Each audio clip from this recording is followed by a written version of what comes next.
In the world we know, much is said about governments, organizations, human suffering, and similar issues. But if we look back, we will see that our ancestors faced the very same challenges that unsettle us today. In their quest for answers, they initially sought solutions in the external world, in what they could touch and see. However, after a long and arduous journey filled with many frustrations, they came to a profound realization. The complete solution, true liberation, was not outside. It was then that, with courage and determination, they redirected their search inward. They left behind the limitations of the body, the senses, and the mind, diving deeply until they reached the center of their being, the essential principle of the I. And what did they find there? They discovered that this I was none other than consciousness and pure bliss. This intimate and transformative experience of the supreme truth gave them immeasurable strength. Armed with this clarity, they turned their gaze back to the world, which had once seemed an unsolvable mystery. But now, with renewed perception, they saw with ease everything, absolutely everything, was none other than the very consciousness, the same principle of the I they had discovered within themselves. And thus, the problems that once seemed overwhelming vanished completely. This inner journey is immortalized in the verses of the Upanishads, which state, "Our senses were created to face outward, thus we see only what is external. But a courageous man who withdrew his senses from objects and longed for immortality, turned his perceptions inward and found the true substratum of being." This intimate and transformative experience of the supreme truth gave them immeasurable strength. Armed with this clarity, they turned their gaze back to the world, which had once seemed an unsolvable mystery. But now, with renewed perception, they saw with ease everything, absolutely everything, was none other than the very consciousness, the same principle of the I they had discovered within themselves. And thus, the problems that once seemed overwhelming vanished completely. This inner journey is immortalized in the verses of the Upanishads, which state, "Our senses were created to face outward, thus we see only what is external. But a courageous man who withdrew his senses from objects and longed for immortality, turned his perceptions inward and found the true substratum of being." Katha Upanishad, "The world in its essence is perfect.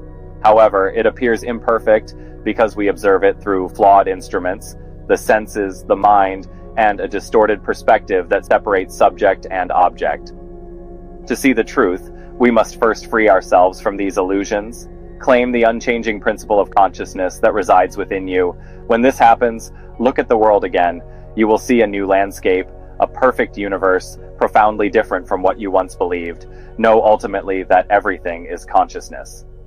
Atmananda Krishna Menon. In the state of deep sleep, where there are no objects or distractions, pure consciousness shines in all its glory. It is a state where the light of being illuminates everything, even in the absence of forms and names.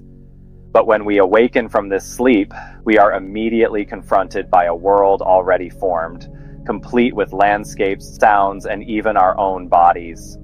To interact with this world, we rely on our senses one by one, and without hesitation, we accept the superficial impressions they offer as absolute truths. However, there is something more that we experience, something beyond these limited perceptions. This something is the unchanging principle, the pure consciousness that has always been present.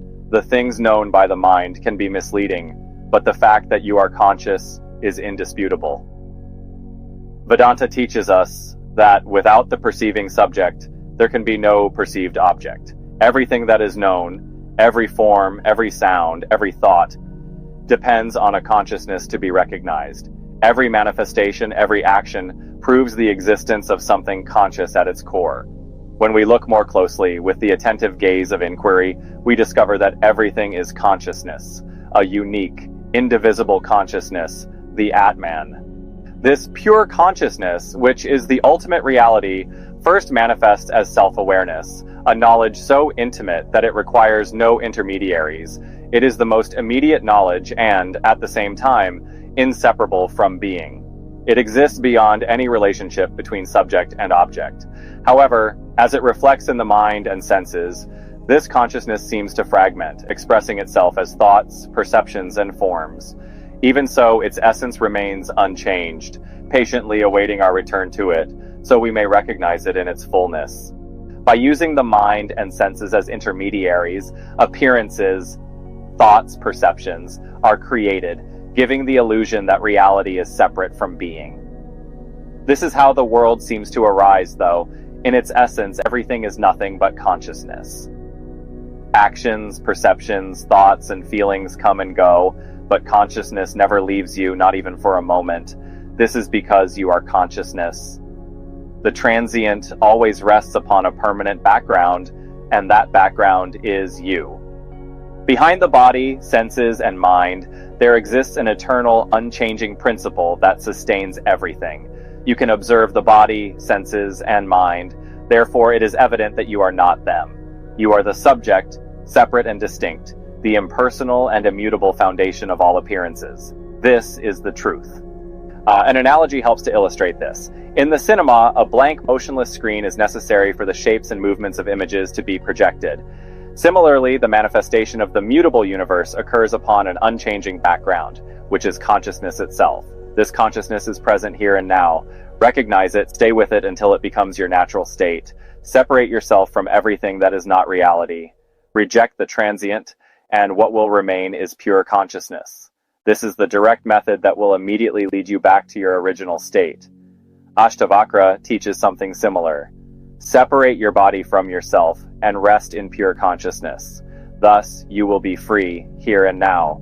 Often, consciousness seems bound to the body, mind, and senses, but this attachment is illusory. Dissolve these appearances, and you will find what is true, the center of everything, the Atman.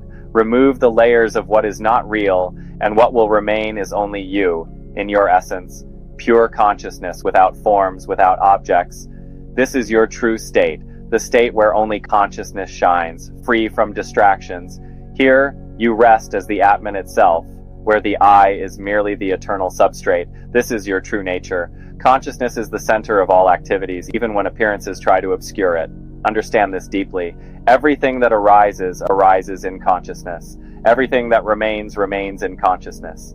Everything that disappears, dissolves into it. When appearances fade, the unchanging background consciousness remains. So, live as consciousness, be consciousness effortlessly without duality, without the need to know that you are being it. Simply be, remain as pure consciousness, and thus be free.